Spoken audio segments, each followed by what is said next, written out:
एक मस्जिद वो हटा नहीं पा रहे हैं। कल को हमारी बहू बेटियां हम कैसे करेंगे? ये वीडियो सोशल मीडिया पर चर्चा में है। 25 दिसंबर को अटल बिहारी वाजपेयी की जयंती पर हिमाचल प्रदेश भाजपा के नेता और पूर्व मुख्यमंत्री जयराम ठाकुर सरकारी अस्पताल में भर्ती रोगियों को फल बांटने गए थे। संजौली की रहने वाली एक महिला ने वहां उनसे जो कुछ कहा वो केवल उस महिला नहीं, पूरे हिंदू समाज की भावना है। एक मस्जिद वो हटा नहीं पा रहे हैं। कल को हमारी बहू बेटियां हम कैसे करेंगे? शिमला के संजौली में बनी अवैध मस्जिद के प्रश्न पर जयराम ठाकुर जिस तरह से बगलें झांकते दिखते हैं वो बहुत कुछ कहता है। जयराम ठाकुर चाहते तो उस महिला को आश्वस्त कर सकते थे, लेकिन उन्होंने इसकी आवश्यकता नहीं समझी और नजरें चुराते हुए आगे बढ़ गए। हिमाचल की कांग्रेस सरकार यदि गांधी परिवार के दबाव में अवैध मस्जिद को बचाने का प्रयास कर रही है तो बात समझ में आती है। कांग्रेस तो घोषित रूप से मुसलमानों की पार्टी है, लेकिन क्या रहस्य है कि हिमाचल में बीजेपी के नेता भी मुंह खोलने को तैयार नहीं।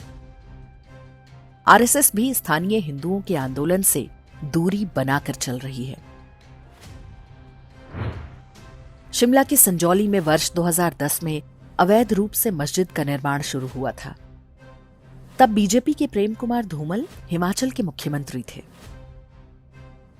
कहते हैं कि बीजेपी के तत्कालीन नेताओं ने संजौली में बाहरी मुसलमानों को लाकर बसाया था ताकि उनके वोट लेकर वे चुनाव जीत सकें। जब कांग्रेस सरकार आई तो उसने ये अभियान अपने हाथ में ले लिया। तृप्तिकरण और तुष्टीकरण के इस खेल ने संजौली और हिमाचल के कई हिस्सों में रहने वाले हिंदुओं का जीना हराम कर दिया। 2010 से 2019 तक संजौली के अवैध ढांचे की 4 मंजिलें बन गईं। 2012 से 2017 तक कांग्रेस सरकार थी। 2017 से 2022 तक जयराम ठाकुर की अगुवाई वाली बीजेपी सरकार सत्ता में रही। पूरी मिली भगत के साथ मस्जिद की नई नई मंजिलें बनती रहीं। वर्ष 2024 में यदि कांग्रेस सरकार के मंत्री अनिरुद्ध सिंह ने विधानसभा में ये मुद्दा नहीं उठाया होता तो चुपचाप चल रहा ये मजहबी खेल देश को कभी पता ही नहीं चलने पाया होता। ये कहानी केवल हिमाचल की नहीं, देश भर में ऐसे उदाहरण भरे पड़े हैं। मध्य प्रदेश में 2 दशक से अधिक समय से भाजपा का शासन है, लेकिन वहां का इस्लामीकरण भी जारी है। भोपाल में राजा भोज सेतु फ्लाईओवर बनाया गया तो अतिक्रमण करके बनाई गई एक अवैध मस्जिद को बचाते हुए, जबकि कोर्ट उसे हटाने का आदेश दे चुकी थी। तब शिवराज सिंह चौहान एमपी के मुख्यमंत्री थे। उनके सुपुत्र बताते रहे कि मोहम्मद साहब के बताए रास्ते पर चले बिना भारत का विकास संभव ही नहीं है। इस्लाम का मतलब है मोहब्बत। मोहम्मद साहब ने हमें ईमान का पाठ पढ़ाया और भारतीय जनता पार्टी भी मोहम्मद साहब के संदेशों। मध्य प्रदेश में सरकार और संघ के सारे कार्यक्रमों में टेंट और माइक इत्यादि की व्यवस्था एक मजहबी व्यक्ति से करवाई जाती है। बदले में लाखों करोड़ों का भुगतान किया जाता है। ये एक प्रकार का सुरक्षा खतरा भी है, लेकिन सबका साथ सबका विकास अधिक जरूरी है। अभी मोहन यादव मुख्यमंत्री हैं। उनकी नीतियों में कोई बदलाव हो ऐसा लगता नहीं।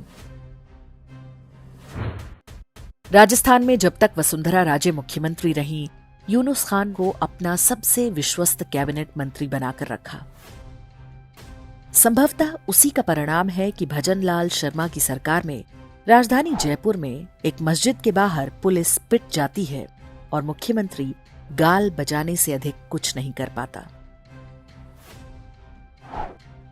हरियाणा में आरएसएस के प्रचारक मनोहर लाल खट्टर ने वर्ष 2019 में अल फलाह यूनिवर्सिटी को एमबीबीएस कोर्स शुरू करने की अनुमति दी थी। वो तो भला हो देश की सुरक्षा एजेंसियों का, जिन्होंने खट्टर जी की कृपा से बने डॉक्टरों की आतंकी साजिश सफल नहीं होने दी। हरियाणा में मौलवियों को बढ़ाकर वेतन देने का श्रेय भी आरएसएस के प्रचारक मनोहर लाल खट्टर को ही जाता है। वैष्णो देवी के भक्तों के चढ़ावे से बने मेडिकल कॉलेज की 50 सीटों में 42 पर मुस्लिम छात्रों को एडमिशन दिया गया। जम्मू से लेकर पूरे देश के हिंदुओं ने अपना गुस्सा जताया, लेकिन उपराज्यपाल मनोज सिन्हा कान में तेल डालकर बैठे हैं। काफिर का धन पहले भी माले गनीमत था, वो कुर्सी पर बैठे रहे तो आगे भी यही चलेगा। भाजपा और संघ की तुलना कांग्रेस से नहीं की जा सकती। हिंदुओं के हित में किए उनके कार्यों को झुठलाया भी नहीं जा सकता, लेकिन समाज को उनसे अधिक की आशा है। जब जब ये आशा टूटती है, तब कुछ ऐसे कड़वे प्रश्न पूछने पड़ते हैं जो शिमला की एक बहादुर हिंदू महिला ने अपने कायर नेता से पूछे।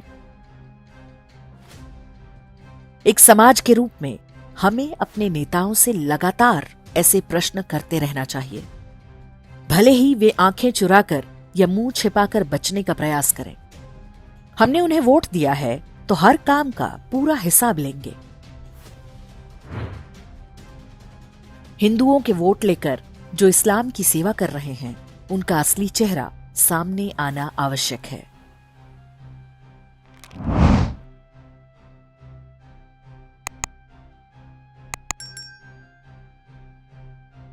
इंडेक्स ऑनलाइन के वीडियो समाज को समर्पित हैं। आप इनको डाउनलोड करके जैसे चाहे वैसे प्रयोग कर सकते हैं। चाहे तो आप हमारे टेलीग्राम चैनल से जुड़ सकते हैं, वहां सारे नए पुराने वीडियो आपको मिल जाएंगे। हमारे सोशल मीडिया लिंक हर वीडियो के डिस्क्रिप्शन में होते हैं। हमारा एकमात्र उद्देश्य हिंदू समाज को जागृत और एकजुट करना है। इसमें सहभागी बने। धन्यवाद।